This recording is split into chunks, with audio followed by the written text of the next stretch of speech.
When Deontay Johnson faced the Cleveland media for the first time, no one anticipated the verbal grenade he was about to lob. He was blunt, unfiltered, and unapologetically real, leaving jaws on the floor. While Shedeur Sanders continues to draw headlines, both on and off the field, it was a Cleveland newcomer with a Steelers past who cast the brightest spotlight in Berea. 2 quotes, 2 moments, and a preseason that's heating up faster than expected. Hit that like button and strap in because something unexpected is unfolding in Cleveland at Browns minicamp this week. Johnson dropped a startling confession. The Browns were the only team that called him this offseason. That's right, 1 phone call, 1 offer, 1 last shot. Given the chaos of his 2024 season, maybe it shouldn't be so shocking. Johnson bounced around the league like a pinball. Traded mid-season by Carolina, cut twice before the year even ended. If he makes it to week 1 on the Browns roster, Cleveland will be his 5th team in just 18 months, a portrait of instability. Still, the Browns are taking a flyer. It's a low-risk, high-upside swing. His 2025 contract, a modest $1,170,000, 0 cents base with 0 guarantees and no signing bonus. If things go south, the team can walk away without flinching. The cap barely notices, but Cleveland clearly sees potential. Johnson is just 28 and was once Pittsburgh's top receiving weapon. And let's be honest, the Browns' wide receiver core desperately needs a spark. They're gambling that there's still a little black and gold lightning left in him. For context, Johnson was a 3rd-round pick out of Toledo in 2019 after a solid rookie stint. He secured a $36 million 0 cents extension in 2022, but following a trade to Carolina in a deal for cornerback Dante Jackson, his career spiraled. Panthers, Ravens, twice, Texans, Browns. The resume reads more like a travel itinerary than a stat sheet. He clashed with coaches, he fizzled in locker rooms, but across 12 games and 3 franchises last year, he still managed 33 catches, 375 yards, and 3 touchdowns. Not dazzling, but not invisible either. Now it's do or die. Cleveland may be Johnson's final proving ground. If you've been following the Browns closely this season, you know the energy in Cleveland is palpable. Under head coach Kevin Stefanski, this team has demonstrated resilience and an unmistakable drive to climb the ladder towards true Super Bowl contention. But what's making headlines lately isn't just the usual offseason chatter. It's a pivotal update that could send shockwaves through the entire AFC North, potentially altering the competitive balance of the league for years to come. Let's rewind and set the stage. Cleveland entered this season with sky-high expectations, especially after last season's near miss. Fans and analysts alike believed the Browns had assembled a roster poised for a deep playoff run. Defensively, led by superstars like Myles Garrett and Denzel Ward, the unit has been stout, while the offense, commanded by quarterback Deshaun Watson, has shown flashes of brilliance.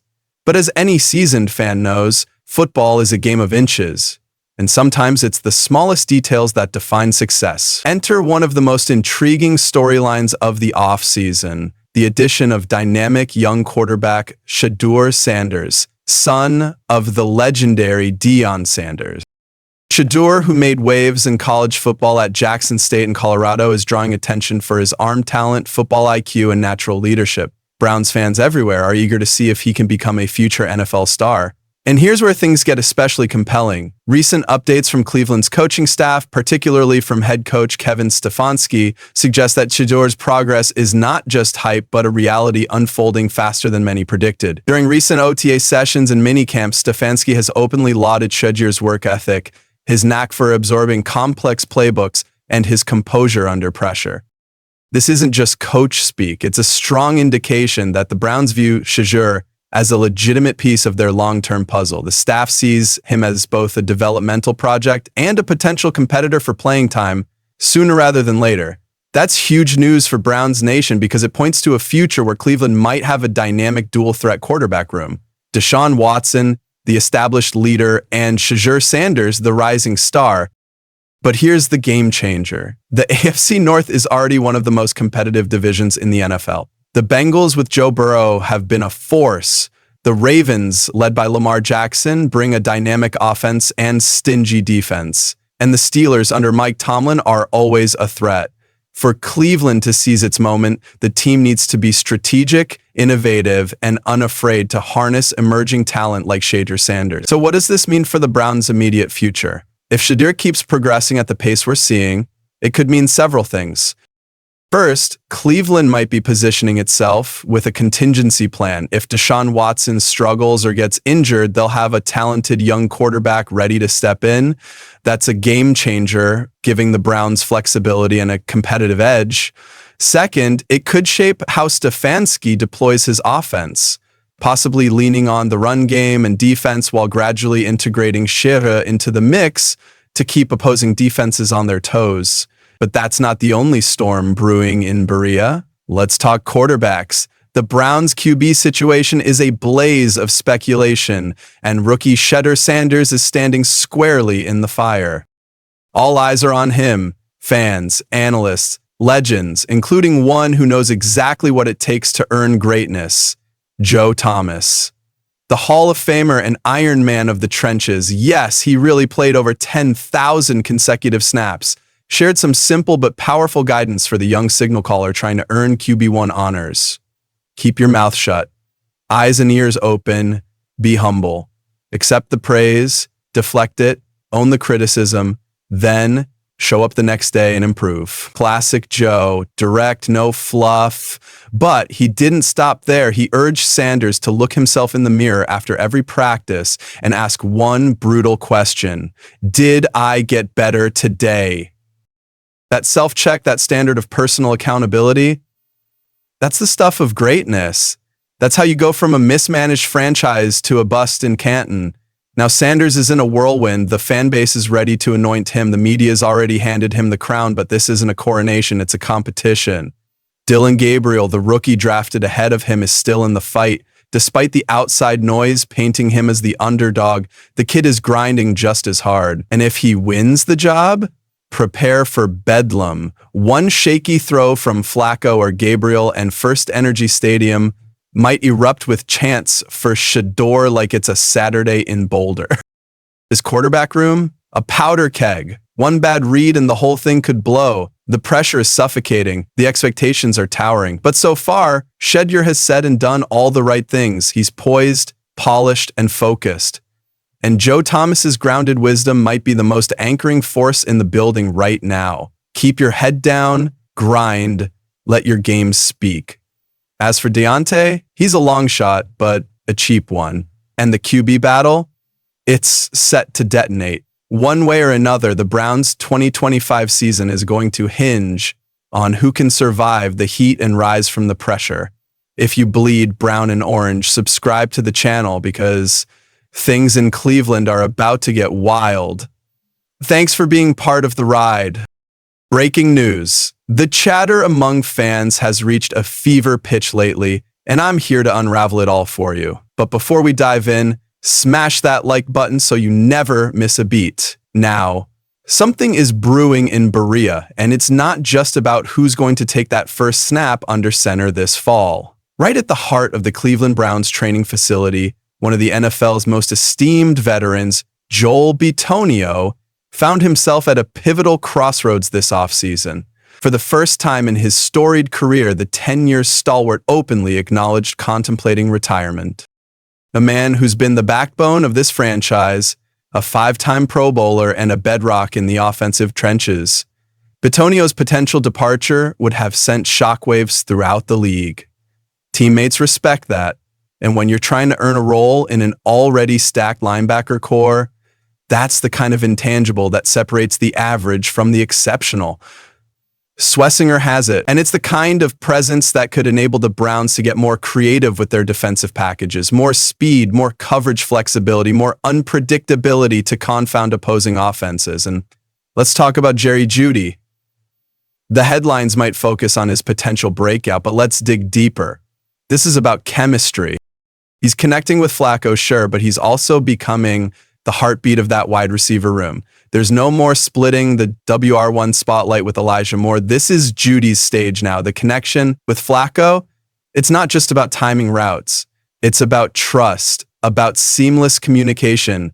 Judy is poised to finally fulfill the promise of that first-round pick Denver invested in him, and Cleveland desperately needs him to, because with a potentially shifting quarterback hierarchy, a reliable WR1 who can consistently create separation and move the chains is invaluable. But let's not sugarcoat the dark cloud. Deshaun Watson. This isn't just bad optics. This is the slow-motion unraveling of a career that was once one of the NFL's most electrifying. From legal issues to injuries, and now to complete silence at OTAs, it's a staggering fall. And if fans are still clinging to hope, the writing on the wall is getting harder and harder to ignore. The Browns didn't draft two quarterbacks and sign Joe Flacco because they believed in Watson's triumphant return. They did it because they're bracing for life without him, plain and simple. His contract might keep him on the payroll, but his name isn't in the long-term blueprint. He's QB5. He's done. That's the cold, hard truth. And Kenny Pickett? His outlook is hardly any rosier. He's trapped between a surging wave of young talent and a seasoned vet who already commands the system. The Browns know it, so don't be shocked if they explore a trade before the season opener. So now we ask you, Browns fans, what do you make of Shedeur Sanders' mindset? Is he the future field general Cleveland's been waiting for? Drop your thoughts in the comments below. As Shedeur Sanders quietly builds his story from the ground up, Myles Garrett is busy fortifying his legacy in bold ink. And Browns Nation, this goes beyond sacks or stat sheets. This is about culture. A culture rooted in accountability, focus, and just the right dose of swagger. That's what Garrett delivers every single time he straps on the helmet, and you better believe his sights are set on Rodgers. Now let's rewind to that smirk and the graveyard remark. That wasn't just seasonal banter, it was a declaration, a shot across the bow. Rodgers may carry a resume worthy of Canton, but Garrett is sharpening his chisel to carve deeper into NFL history. And while it may all seem like fun and theatrics, make no mistake, this Cleveland-Pittsburgh feud just turned deeply personal. Garrett knows Rodgers inside and out, the poise, the experience, the arm strength. But he also knows Rodgers was sacked 40 times behind the Jets' line last season. That wasn't bad luck, that was vulnerability. And for this Browns defense, already one of the league's most terrifying units, that's blood in the water. But what ultimately anchored him in Cleveland, the answer is multifaceted and perhaps more revealing than fans might anticipate. Bitonio didn't just wake up one morning doubting his love for the game. No, this was a genuine period of introspection. He spent weeks at home in the quiet aftermath of a 3-14 campaign, deep in thought. Then came the heartfelt conversations with his wife about his body, about the team, about the future. I can still compete at an elite level, he concluded. Yet it wasn't just about physical readiness, it was about emotional commitment. Could he envision himself battling once more with this team? That question lingered until he heard the organization's plans. Bitonio needed clarity. What direction was the franchise headed in? What was the identity of the Cleveland Browns going to be? That's where meetings with general manager Andrew Berry and head coach Kevin Stefanski became pivotal. These weren't sugar-coated pep talks. Bitonio didn't crave empty motivation. He demanded substance, and Berry and Stefanski delivered. They unveiled a vision, a return to Stefanski's classic offensive scheme, a back-to-basics approach that had previously borne fruit. But it wasn't just X's and O's. A critical turning point emerged when Bitonio was introduced to new offensive line coach Mike Bloomgren. This wasn't just any hire. Bloomgren, who spent the past 7 years as the head coach at Rice, came highly recommended by none other than former Browns O-line guru Bill Callahan. Last season's scars were still raw. Callahan's departure to Tennessee had left a gaping hole in the offensive line room. His replacement, Andy Dickerson, simply couldn't replicate the magic. Regression followed. A quiet shift took place mid-season as Dickerson was gradually sidelined by assistant Roy Istvan, and eventually Mike Vrabel was brought in as a consultant. The message was unmistakable. A seismic change was necessary. Enter Bloomgren. To Bitonio, Bloomgren wasn't just another coach, he was a throwback, a detail-obsessed, no-nonsense leader. He's a true O-line coach, Bitonio emphasized. He gets in the trenches with us. Sometimes the O-line coach has to be a DEET, and you need that. There was genuine respect in his voice, a recognition that this was the kind of leadership the line needed to reclaim its identity. The chemistry between Bitonio and Bloomgren was instantaneous. They met over dinner, discussing football philosophy, mindset, everything. For Bitonio, who had anchored elite offensive lines before, that connection was vital. Thank you guys. See you next video.